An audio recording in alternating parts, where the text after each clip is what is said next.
ha chiamato Italiano come ha chiamato Allegri, ha chiamato, Non ha capisco. pensato a Juric come ha pensato A a, Benitez. a Benitez, cioè È letteralmente immarcabile. Se la vede Gattuso.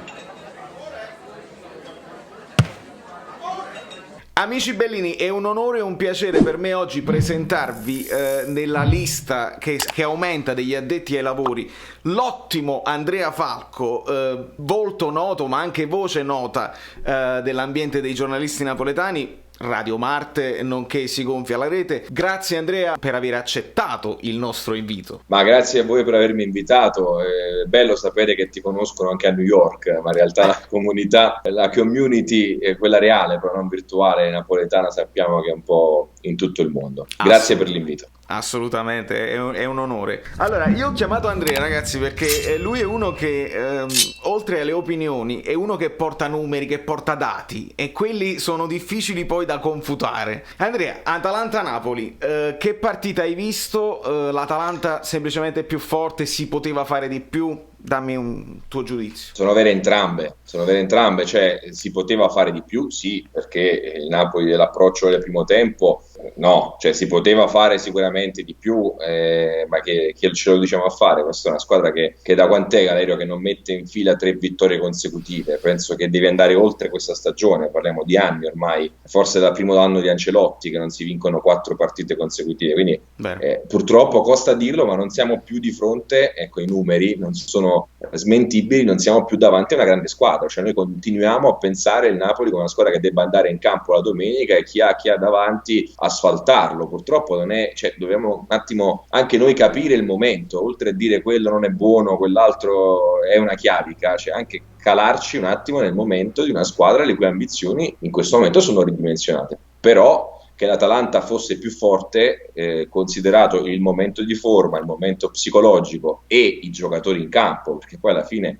quella la ciccia, no? È quello che fa la differenza. Il Napoli aveva una squadra che non è quella che doveva essere inizio anno, no? C'è un Osimhen ancora percentuale ridotta, fuori Mertens, fuori Koulibaly, fuori Manolas, le logiche di turnover ti hanno portato a rinunciare a Demme, che per me è un giocatore a cui non puoi rinunciare, Fabian Ruiz non sta vivendo una grandissima stagione, ma a un certo punto comunque è più forte delle sue alternative, quindi è giusto che ti manchi. E l'Atalanta, Zapata, Ilicic, Muriel, Gosens, il Pessina di ieri, dell'altra volta, Sì. sono giocatori che tu non hai oggettivamente in questo momento per la capacità di impatto e di rendimento che hanno. Il Napoli penso gli ha opposto a questi solo Lozano, che oggi ho litigato su Twitter, Lozano, ma lasciamo stare, non è un giocatore che io amo, nel senso che l'esterno pagato più di 40 milioni per me deve essere uno che tocca il pallone in un certo modo, ma che gli vuoi dire a questo ragazzo? Ieri ha lottato e ha predicato nel deserto con un entusiasmo e un attaccamento che non è giusto che porti a Napoli solo lui che arriva dal Messico passando per l'Olanda e che non hanno invece giocatori che sono qui da tanti anni e che forse insomma è giunto il momento, non perché siano scarsi, anche se qualcuno un po' sopravvalutato, è giusto che vadano a portare il loro entusiasmo altrove se qui non riescono a manifestarlo. Se ancora ne hanno di entusiasmo, perché abbiamo visto insomma anche dei momenti, sai, della partita. Tu fai bene a parlare del momento del Napoli, perché chi ha memoria, e non serve avere memoria lunga ma memoria anche corta, il Napoli di inizio stagione non era questo Napoli qua, e si poteva anche fare, insomma, le varie dichiarazioni di inizio stagione, la valutazione della rosa portavano a speranze, perché quel Napoli si comportava bene. Però in questo momento lo stesso Gattuso mi sembra un po' stanco dalle dichiarazioni in conferenza, dalle interviste. Credi che il problema, che non è ricucibile, insomma, il rapporto, lo abbia portato anche ad essere al limite del lavoro? Ci mancherebbe che non fosse stanco per il clima che si è venuto a creare intorno a lui, che per carità non è il miglior allenatore della storia del Napoli, qualche errore l'avrà anche commesso, però sai, io credo che si sia partiti con le critiche feroci quando semplicemente il Napoli si stava allontanando un po' troppo dal primo posto, Il ecco, e lì solito. però già c'erano vari attenuanti, l'assenza di Osimhen e Mertens, non è una scusa, è un attenuante, cioè è una cosa reale che ti viene a mancare, senza dover dire le solite cose, toglie all'Inter Lautaro e Lukaku, che non vogliamo dire che sono forti quanto Lautaro e Lukaku, vogliamo dire che se Osimhen hanno pagato 70 milioni, lasciamo che sia il campo a giudicare se li meriti, se sia un top player oppure no, ma se non lo vedi non puoi neanche prendertela con chi l'ha comprato, cioè devi almeno vederlo giocare, no? E sono partiti già lì le critiche feroci, alcuni personaggi comunque anche molto noti a Napoli che fanno rumore con le loro considerazioni, hanno cominciato a crocifiggere una squadra pensando di aver toccato il fondo e ahimè si sbagliavano perché il fondo non l'avevano ancora visto.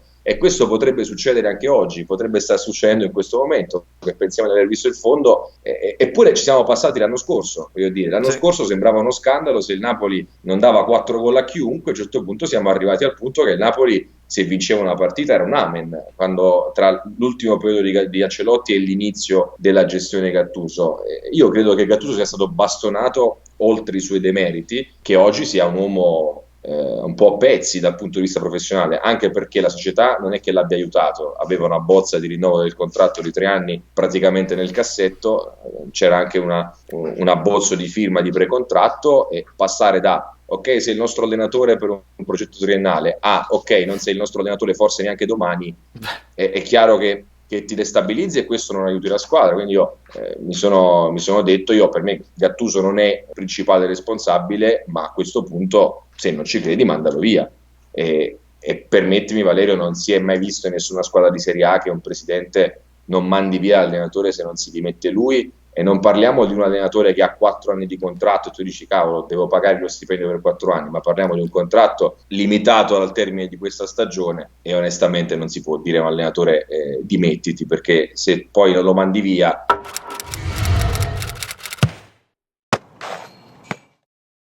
hai pregiudicato il resto della stagione, cioè ti sei fatto ancora più male di quanto male già lo stesso. Che poi insomma è anche una questione di opportunità, no? Cioè se tu aspetti le dimissioni però devi avere già pronto chi lo deve sostituire, siamo in una situazione dopo ogni 3 giorni, cioè siamo sicuri che un cambio di rotta in corso d'opera possa aiutare poi la squadra a esprimersi meglio, perché giocatori quelli saranno e non io credo che al di là dell'effetto scossa che c'è sempre quando si cambia un allenatore, molto di più a questa squadra in corsa non puoi dare, con le assenze che ci sono, con le problematiche contrattuali in molti giocatori caratteriali che ci sono, forse con il tasso tecnico medio di questa squadra che secondo me a un certo punto è anche lecito pensare che abbiamo un po' sopravvalutato. Questo insieme di fattori io non credo che arrivi nessun salvatore della patria e cambi la storia del Napoli, o che con un altro allenatore del Napoli il Napoli sarebbe in finale di Coppa Italia. Sinceramente non credo questo,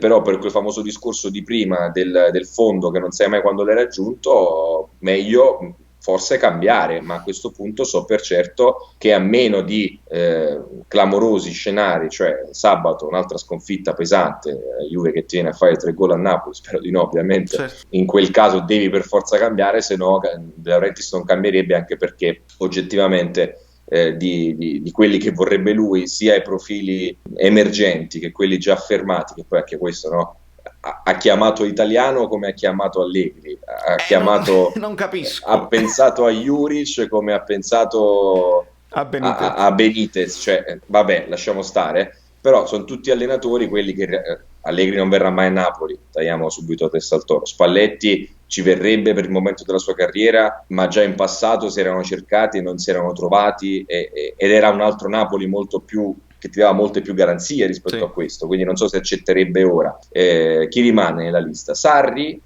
si potrebbe anche liberare adesso, teoricamente sulla carta, ma non lo farà mai, quindi Sarri lo devi considerare per giugno. Benitez lo puoi prendere anche adesso, ma lui forse lo preferisce come DT, come direttore tecnico, e sarebbe anche una scelta più intelligente e molto intelligente, quindi dependiamolo. Alla fine che tu mi fai il miracolo di riportare Sarri, o che mi prendi uno tra Juric, Italiano e De Zerbi che ora allenano, comunque puoi prenderlo a giugno. Spiegami che senso ha prendere adesso un traghettatore, mandarlo via a giugno, oppure magari fa bene fino a giugno e quindi lo confermi per stima come fatto con Gattuso e riparti l'anno prossimo che ancora non sai qual è il tuo progetto. Mi sembrano le fotocopie di quello che hanno fatto Milan, Inter eccetera eccetera in questi anni, quando li prendevamo in giro che arrivavano sempre 20 punti dietro al Napoli. Faresti praticamente la stessa cosa, quindi mettere un grande punto e ripartire da Napoli, perché questa società ha i suoi difetti, li ha sempre avuti anche quando si vinceva, ma ha dimostrato di poter funzionare comunque con il suo modello. Ora torniamo a fare le cose da Napoli: calma, programmazione, lungimiranza e competenza, che secondo me, non me ne voglia nessuno, è mancata un po' questi anni nell'area scouting e nell'area della direzione tecnica.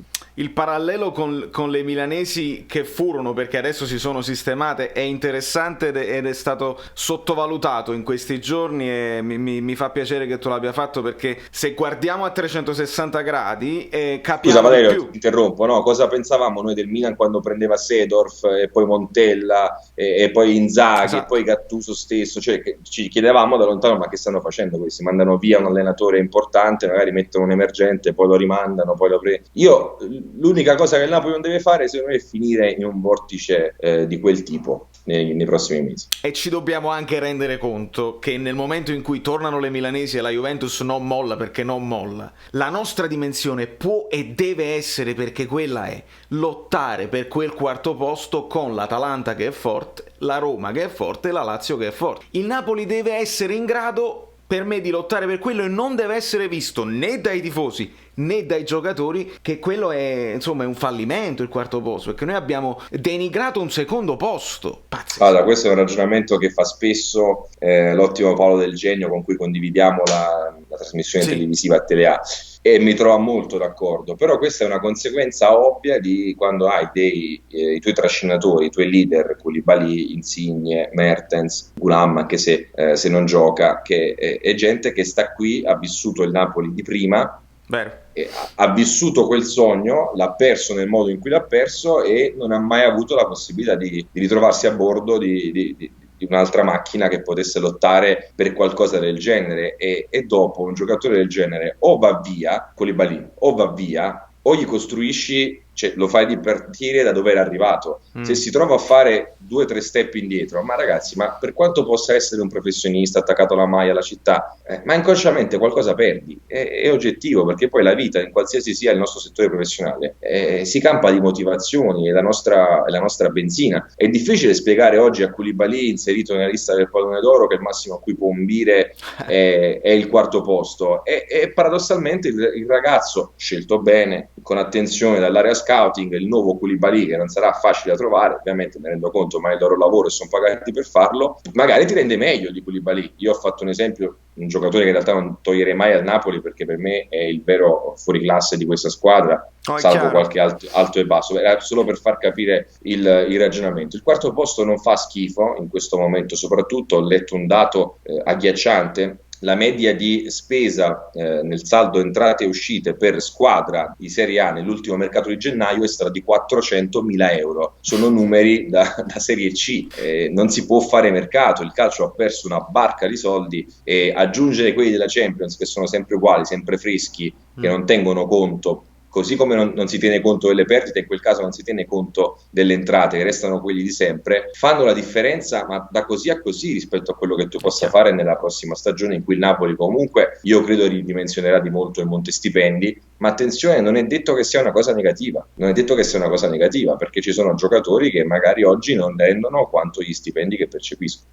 E l'ultima volta che abbiamo parlato di ridimensionamento fu quando prendemmo Sarri dall'Empoli. Bravissimo, infatti abbiamo intervistato in radio qualche giorno fa Italiano, che a me fa una grande impressione, ti devo dire, e ho letto i commenti, che poi tra l'altro io ho pubblicato semplicemente il fatto che l'abbiamo intervistato, non è che ho detto è il mio sogno, è allenatore del Napoli, però ti attaccano lo stesso solo perché ne parli, no? Solo perché stai appresso alla cronaca. Leggevo i soliti commenti: che dobbiamo fare, un passo indietro, ma purtroppo è difficile spiegare queste cose, no? Perché poi devo ricordare di quando si pensava che una squadra che ha fatto 91 punti, gli aggiungi Ancelotti, allora ne fai 92, perché Ancelotti ha vinto più di Sarri. Per fortuna, io non dico purtroppo, per fortuna il calcio non è questo, ma è un'altra roba. Italiano è molto bravo. E un'altra cosa, io per esempio non prenderei mai Juric, a meno che tu non abbia in programma di cambiare tutta la squadra, perché sai, il tifoso ti dice: se prendi Guardiola devi cambiare tutti i giocatori perché devi prendere i campioni. No, dipende da quello che uno vuole fare in campo, non è se ti chiami Ancelotti o se ti chiami Sarri. Italiano è un giocatore a cui vanno bene, è un allenatore a cui vanno bene i giocatori che il Napoli ha acquistato in questi anni, perché cerca un certo tipo di calcio. Juric, che è un calcio molto più simile a quello di Gasperini, ecco, tipo l'anno scorso se la faceva facile, prendiamo Gasperini e diventiamo anche noi con l'Atalanta. No, cioè il Napoli è una squadra che ha rinunciato ha elementi come la fisicità, l'esplosività, puntano tutto sulla tecnica individuale, sul fraseggio, eccetera, eccetera. Se prendi uno come Juric, uno come Gasperini, tu devi cambiare completamente l'impianto di squadra che hai costruito. Italiano invece va più sulla falsariga di quello che si è provato a fare il Napoli in questi anni, e secondo me è molto molto bravo, perché è una squadra che, come lo Spezia, magari va in Serie B, magari prenderà 4-5 gol, perché poi è ovvio che se ti esponi a un certo tipo di calcio, giocatori di una tacchetta sotto, può succedere. Però io mi ricordo una ventina di minuti di palleggio dello Spezia nella metà campo del Napoli, no? Allora lì o sono veramente forti loro, e non credo che siano, o c'è un grande lavoro dietro, perché è una squadra che gioca davvero bene per come è scarsa, permettimi di dire, nei singoli elementi, e lì vedi sinceramente la mano di un allenatore. La mano che poi di uno che ha potuto anche lavorare in continuità, perché quando dai continuità a un progetto, ovviamente. Io, per quanto riguarda Italiano, io devo ricordare e devo essere coerente con me stesso, che comunque ha preso tante occasioni da gol che ancora gridano vendetta da parte nostra. Però è indubbio... 14 secondi Insigne e Lozano erano davanti alla porta. Sì, è qualcosa sulla che fase si prende dei rischi, però lo Spezia l'avevamo dato tutti per spacciato a inizio, vista la rosa, a inizio campionato, e invece sta molto più avanti rispetto ad altre squadre. Questo è indubbio. Andrea, io nel ringraziarti per questa bellissima chiacchierata e per drops of knowledge, non mi veniva in italiano, ma comunque ci siamo capiti, uno sguardo velocissimo sulla partita che ci apprestiamo ad affrontare, che è quella con la Juve, la partita delle partite. Qualcuno diceva la partita migliore che poteva capitare adesso. No, la partita migliore era col Crotone, sinceramente. Ci manca anche Lemme e anche Yusai. Come la affrontiamo? Anche perché affronti una Juve che è un'altra squadra rispetto a quella di qualche settimana, di qualche mese fa. È una partita da si salvi chi può. Cioè, diciamoci la verità, una partita in cui una squadra è molto favorita sull'altra, sta molto meglio dell'altra. Mi aspetto di vedere una prestazione di orgoglio, che una volta sì, potevi dire scontata, perché il Napoli si esalta in queste partite. Onestamente, se io vedo giocatori passeggiare mentre Zapata si aggiusta il pallone, calcia con calma, guarda la porta, in una semifinale di ritorno di Coppa Italia, quindi a 180 minuti da un trofeo, non do per scontato che questo orgoglio emerga, considerando quello che succede attorno al Napoli. Devono essere, guarda, più che bravi noi a trovare il modo di inquadrarla, devono essere bravi loro a sterzare un attimo da gruppo, che è la prima cosa. Poi i valori, il risultato, insomma, dipende anche da tante altre cose, ma mi aspetto di vedere un Napoli un po' più vivo, sinceramente, anche memore della Supercoppa. Ti ho parlato bene in italiano prima di salutarti. Però non voglio far passare il concetto che la mia scelta sarebbe italiano. Per me il modo di sistemare capra e cavoli è di portare a Napoli Maurizio Sarri. Magari okay. non sarà mai come il triennio che ha già vissuto, ma facevo questo ragionamento: ridai entusiasmo alla piazza, ammetti De Laurentiis un errore che hai fatto all'epoca, quando ti sei preso beffe di Sarri esonerandolo perché avevi portato il grande Ancelotti e sappiamo com'è finita. Ammetti un errore e la gente di Napoli ti riconosce. Quando ammetti un errore ti premia per quell'umanità che a volte lui non sa invece trasmettere. Salvi la posizione di Giuntoli, perché Sarri, io lo so per certo, è stato chiamato e ha detto fammi chiamare da Cristiano, fatto capire io vengo solo se, a parte lo stipendio giusto, il mercato giusto, eccetera eccetera, se resta Cristiano. E tu Giuntoli, anche se per me ha fatto male e anche se De Laurentiis la pensa come me, ha 3 anni di contratto, sì, ha cifre importanti, non so se voglia privarsene, e quindi dai un valore alla figura di Giuntoli e poi magari ti riesce di nuovo il miracolo. Chi lo sa, è uscito una volta, ti può succedere, può risuccedere. Ho solo paura che Sarri ha paura legittima che tutto quanto di bello si è visto in quel triennio è difficile da ricreare, perché c'era una serie. Ma è il motivo per cui andò via, questo è il vero motivo per cui andò via, a parte i soldi ovviamente, ma quelli glieli avrebbe dati, sì, non quanti ne ha presi al Chelsea, ma gliene avrebbe dati. Lui aveva capito che non c'era più margine di crescita per quel ciclo se non facendo determinati investimenti, che poi alle condizioni del Napoli investire è sempre un salto nel buio, no? Perché comprare giocatori col tetto ingaggio basso, che ti cedano i diritti d'immagine, vuol dire che tu puoi attingere solo a un certo tipo di mercato, magari sono bravissimi, magari no, quindi è sempre comunque un rischio per il Napoli. Non è, se l'Inter spende 100 milioni, grosso modo sai che li spende sempre sul sicuro. Se il Napoli spende 100 milioni, sono 100 milioni di scommesse, magari diventano anche più forti di quelli dell'Inter, magari no, e in questi anni abbiamo visto tanti magari no, Verdi magari no, Unas magari no, Rog, Diawara e così a scendere.